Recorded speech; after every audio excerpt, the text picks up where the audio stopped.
Hello everyone, welcome to short trick for all exam. Coded inequality के series में आज हम नए कंसेप्ट को सीखेंगे, इसलिए वीडियो को स्किप किए बिना पूरा वीडियो ध्यान से ज़रूर देखिए। हमारे सामने जो स्टेटमेंट दिया हुआ है, सबसे पहले हम इसमें चैन बनाएंगे। हमारे सामने जो स्टेटमेंट दिया हुआ है, इसमें 3 पार्ट है, 1 2 3। और यहाँ पर हमें ऑप्शन नंबर ए में टी ग्रेटर देन डी दिया हुआ है, तो हमें टी और डी को कनेक्ट करना है। टी यहाँ पर है और डी यहाँ पर है, टी और डी यहाँ पर है। टी के अलावा यहाँ पर एफ और पी है और डी के अलावा यहाँ पर सी है, तो यहाँ पर एफ पी और सी, एफ पी सी ये कॉमन वर्ड नहीं है। अब हम पहले पार्ट में देखेंगे कौन सा कॉमन वर्ड है। अब हम पहले पार्ट में देख सकते हैं यहाँ पर एफ है और सेकंड पार्ट में भी यहाँ पर एफ है, तो यहाँ पर पहले और दूसरे पार्ट में एफ कॉमन वर्ड है, तो हम एफ से कनेक्ट करेंगे। और हम देख सकते हैं यहाँ पर पहले पार्ट में सी है और तीसरे पार्ट में भी सी है, तो पहले और तीसरे पार्ट में एफ और सी हमें कॉमन मिल गए हैं।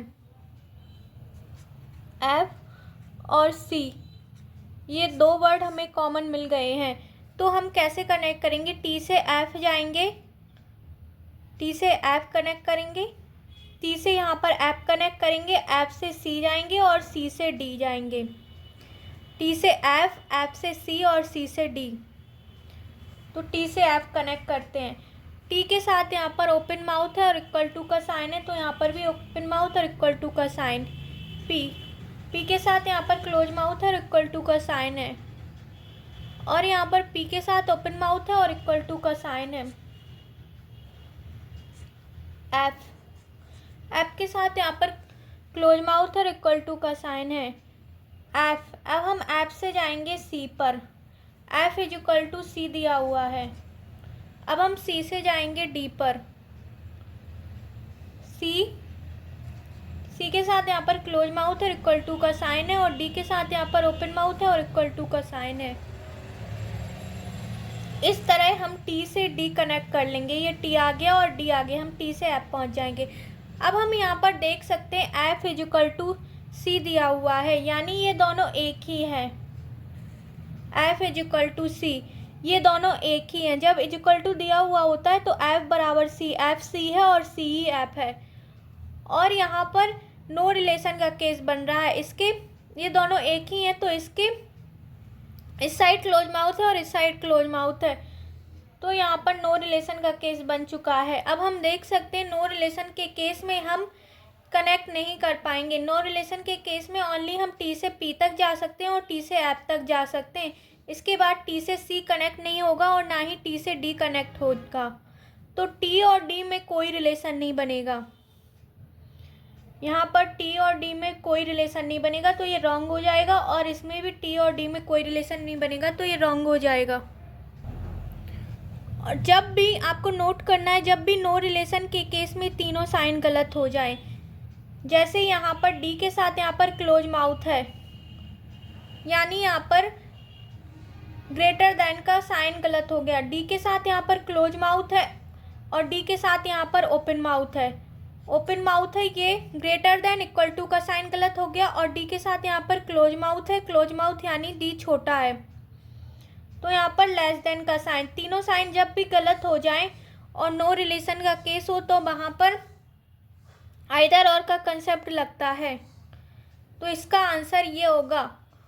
और वेरिएबल सेम होने चाहिए, जैसे यहाँ पर टी और डी सेम वेरिएबल है और सेकंड ऑप्शन में भी टी और डी सेम वेरिएबल है, तो इसका आंसर ये होगा आइदर 1 और सेकंड, इसका ये सही आंसर होगा, आइदर 1 और सेकंड। अब हम दूसरे क्वेश्चन को सॉल्व करेंगे। हमें यहाँ पर सब कनेक्ट करना है, बी और पी में कनेक्ट करना है, तो बी यहाँ पर दिया हुआ है और पी यहाँ पर दिया हुआ है। हम देख सकते हैं यहाँ पर बी के अलावा ए है और बी के साथ यहाँ पर क्यू और आर है, क्यू आर ए ये तीनों कॉमन वर्ड, यहाँ पर कुछ भी कनेक्ट नहीं हो रहा है। अब हम सेकेंड पार्ट में देखेंगे। इसमें आर है कॉमन वर्ड, इसमें आर है और इसमें भी आर है, पहले और दूसरे में हमें आर कॉमन वर्ड मिल गया है, तो आर मिल गया है एक कॉमन वर्ड। और हम यहाँ पर देख सकते हैं दूसरे और तीसरे में ए है, तो यहाँ पर हमें ए कॉमन वर्ड मिल गया है, तो हम आर और ए कॉमन वर्ड से कनेक्ट करेंगे। तो हम यहाँ पर पी से जाएंगे आर पर, और आर से ए और ए से बी, ऐसे कनेक्ट करेंगे।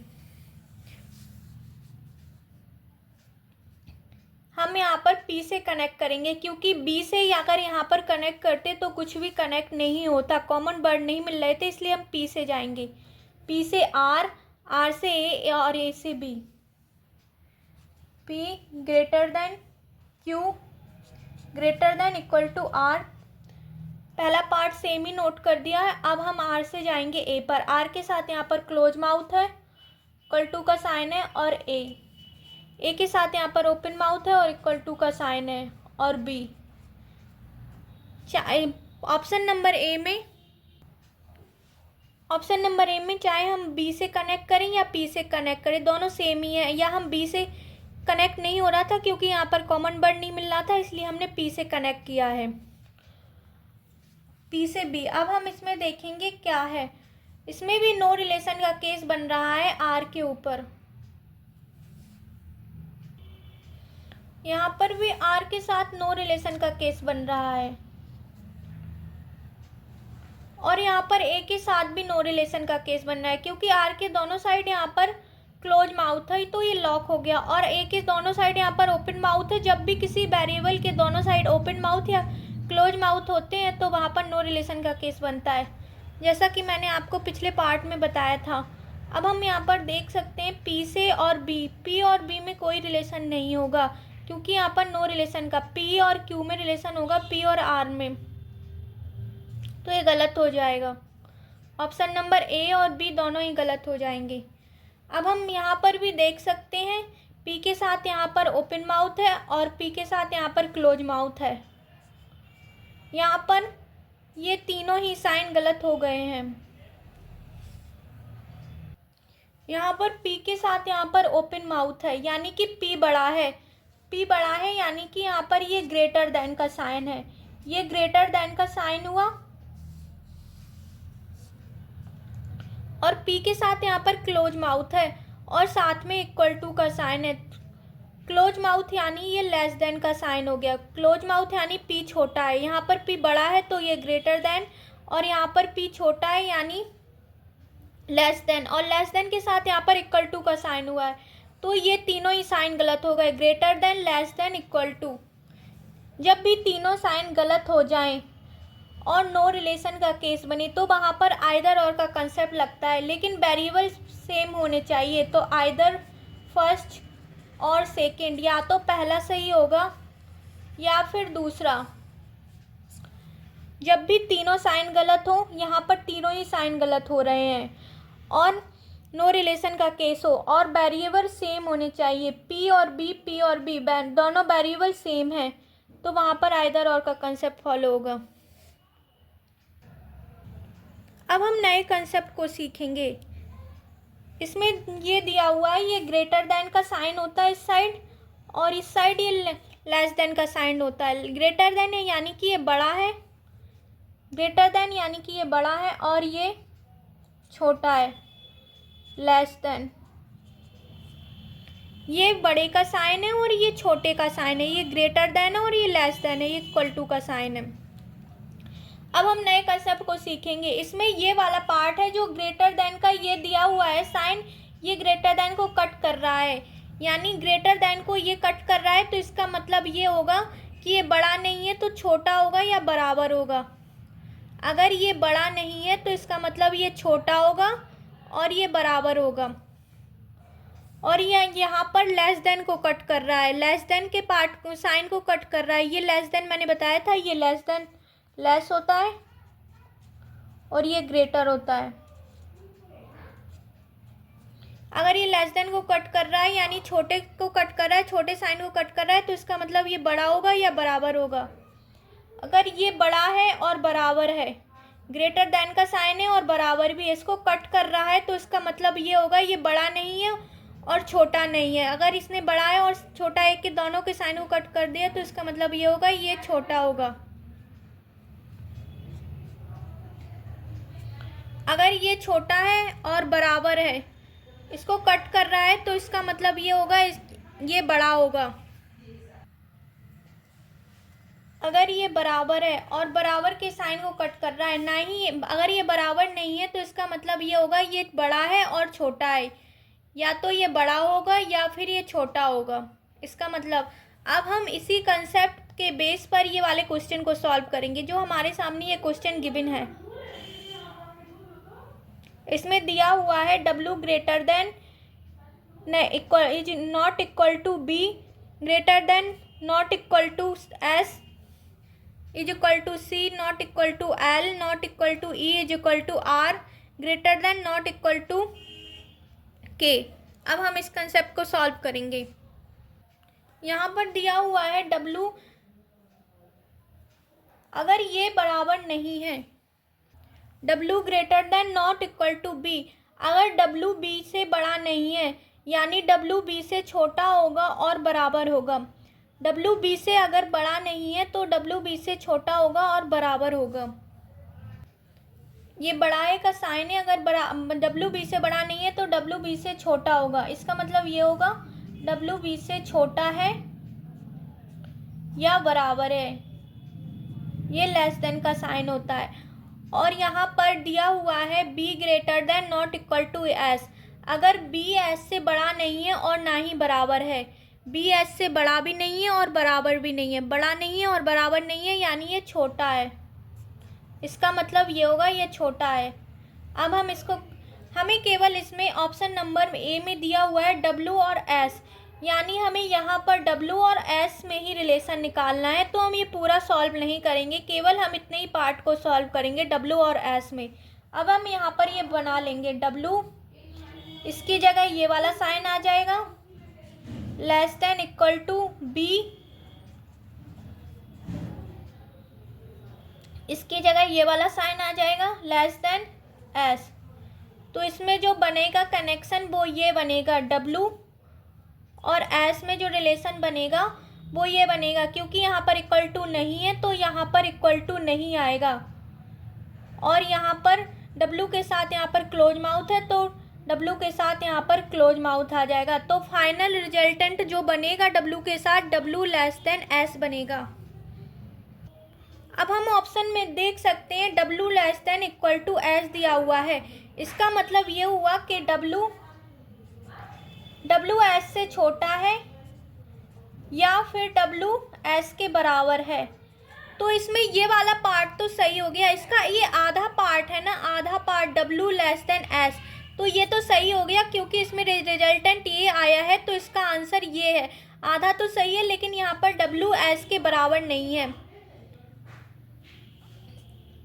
तो ये गलत है, और W S से बड़ा भी नहीं है तो ये भी गलत है। अब हम यहाँ पर देख सकते हैं यहाँ पर तीनों साइन गलत नहीं हुए हैं। यहाँ पर केवल ये ग्रेटर देन, यहाँ पर केवल ग्रेटर देन का साइन गलत हुआ है और इक्वल टू का साइन, ये ग्रेटर देन यहाँ पर दिया हुआ है, ग्रेटर देन का साइन गलत हुआ है और इक्वल टू का साइन गलत हुआ है। केवल दो ही साइन गलत हुए हैं, लेकिन यहाँ पर तीसरा साइन यहाँ पर सही है। तो यहाँ पर आइदर और का कंसेप्ट नहीं लगेगा। आइदर और का कंसेप्ट लगता है वो तभी लगता है जब नो रिलेशन का केस हो। जैसे कि पिछले क्वेश्चन में मैंने आपको बताया था, वहाँ पर नो रिलेशन का केस आया था तो वहाँ पर आइदर और का कंसेप्ट लग गया था और वहाँ पर तीनों साइन गलत थे, तीनों साइन गलत होने चाहिए और वहाँ पर नो रिलेशन का, यहाँ पर कहीं भी नो रिलेशन की कंडीशन W से S तक नहीं बनी है और यहाँ पर W और S में जो रिलेशन बनेगा वो यही बनेगा। और ये ऑप्शन नंबर ए में दिया हुआ है, आधा पार्ट तो इसका सही है, तो यहाँ पर आइदर और का कंसेप्ट नहीं लगेगा, ये दोनों ही गलत होंगे। इसका आंसर ये होगा neither nor, neither first nor second, ना तो 1 और ना तो 2, दोनों ही गलत हो जाएंगे। अब हम दूसरे क्वेश्चन को सॉल्व करेंगे। इसमें ये स्टेटमेंट हमारे सामने दी हुई है और सबसे पहले हम ऑप्शन में देखेंगे हमें किस में रिलेशन निकालना है। तो यहाँ पर दिया हुआ है एस एल और सेकंड ऑप्शन में सी और एल। तो यहाँ पर एस यहाँ पर है, सी यहाँ पर है, एल यहाँ पर है। तो केवल हमें इतने पार्ट में रिलेशन निकालना है।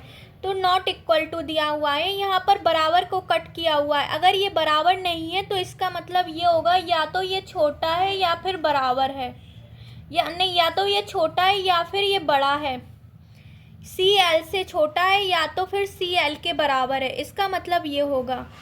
और एस इज इक्वल टू सी दिया हुआ है, यानी कि दोनों एक ही चीज़ है। एस इज इक्वल टू सी दिया हुआ है, यानी कि ये दोनों एक ही है। अगर सी छोटा है एल से या सी बड़ा है एल से, तो इसका मतलब ये होगा एस भी छोटा है एल से और एस भी बड़ा है एल से, क्योंकि एस इज इक्वल टू सी दिया हुआ है।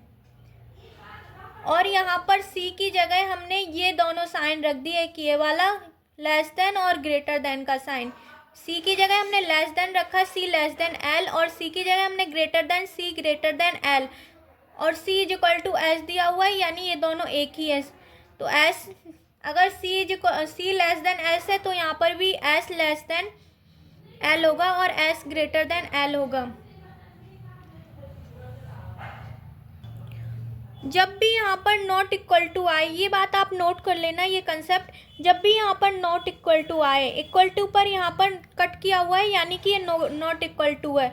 जब भी नॉट इक्वल टू आए और ये दोनों अलग अलग ऑप्शन में दिए हुए हैं, नॉट इक्वल टू नहीं है यानी कि बराबर नहीं है, तो छोटा या बड़ा है, या छोटा या बड़ा का साइन है ये लेस देन का साइन है, और ये ग्रेटर देन का साइन है। ये ग्रेटर देन यानी बड़ा और लेस देन यानी छोटा, ये दोनों साइन अलग अलग ऑप्शन में दिए हुए हों तो वहाँ पर आइदर और का कंसेप्ट लगेगा। यहाँ पर C is equal to S होता है या S is equal to C, तो यहाँ पर C is equal to S हो जाएगा। तो इसका मतलब यही होगा, ये दोनों एक ही हैं, तो इसका मतलब S लेस देन L। यहाँ पर S बड़ा है L से और यहाँ पर S छोटा है, S छोटा है और L बड़ा है। तो इसका मतलब यहाँ पर जब भी नॉट इक्वल टू आए और ये ग्रेटर देन और लेस देन का साइन अलग अलग ऑप्शन में दिए हुए हो तो वहाँ पर आइदर और का कंसेप्ट लगता है। आइदर फर्स्ट और सेकंड, या तो पहला सही होगा या फिर दूसरा सही होगा, इसका मतलब ये है। अब हम देखेंगे कि आइदर और का कंसेप्ट किस किस जगह लगता है, किस किस जगह आइदर और का कंसेप्ट लगता है। सबसे पहले आइदर और का कंसेप्ट लगता है, मैंने आपको बताया था, आप पिछले पार्ट में देख सकते हैं, चैनल पर विजिट करके हम प्लेलिस्ट बनी हुई है, वहाँ पर आप देख सकते हैं। यहाँ पर दिया हुआ है ग्रेटर देन इक्वल टू, जब रिजल्टेंट ये आए greater than equal to, either और का कंसेप्ट वहाँ लगता है जब रिजल्टेंट ये दिया हुआ हो और ये दोनों अलग अलग ऑप्शन में हो। जैसे रिजल्टेंट उसका ये आया हो ग्रेटर देन इक्वल टू, और इसमें से ग्रेटर देन या फिर इक्वल टू दोनों अलग अलग ऑप्शन में दिए हुए हों और आए तो वहाँ पर आइदर और का कंसेप्ट लगता है। लेकिन दोनों वेरिएबल सेम होने चाहिए, और लेस देन इक्वल टू दिया हुआ हो और ये दोनों लेस देन और इक्वल टू ये दोनों अलग अलग ऑप्शन में दिए हुए हों और वेरिएबल सेम हो तो वहाँ पर भी आइदर और का कंसेप्ट लगता है। नो रिलेशन के केस में भी, जैसा कि मैंने अभी पिछले क्वेश्चन में बताया था, नो रिलेशन का जब भी केस आए और तीनों ऑप्शन गलत हो, यहाँ पर ग्रेटर देन का ऑप्शन गलत हो, लेस देन का ऑप्शन गलत हो और इक्वल टू, तीनों ऑप्शन गलत हो, तीनों केस गलत हो और वेरिएबल सेम हो तो वहाँ पर भी आइदर और का कंसेप्ट लगता है। नॉट इक्वल टू, अभी मैंने पिछले क्वेश्चन में बताया था, नॉट इक्वल टू के केस में भी आइदर और लगता है। नॉट इक्वल टू के केस में और ये दोनों नॉट इक्वल टू के केस में ग्रेटर देन और लेस देन दोनों अलग अलग ऑप्शन में दिए हुए हों तो वहाँ पर भी आइदर और का कंसेप्ट लगता है। आज हमारा ये चैप्टर फिनिश हो गया। अब हम कल से न्यू चैप्टर स्टार्ट करेंगे न्यू टॉपिक के साथ, इसलिए कल हमारे साथ जुड़ना ना भूलें। वीडियो पसंद आए तो वीडियो को लाइक एंड ज़्यादा से ज़्यादा शेयर करें और हमारे चैनल को सब्सक्राइब करना ना भूलें।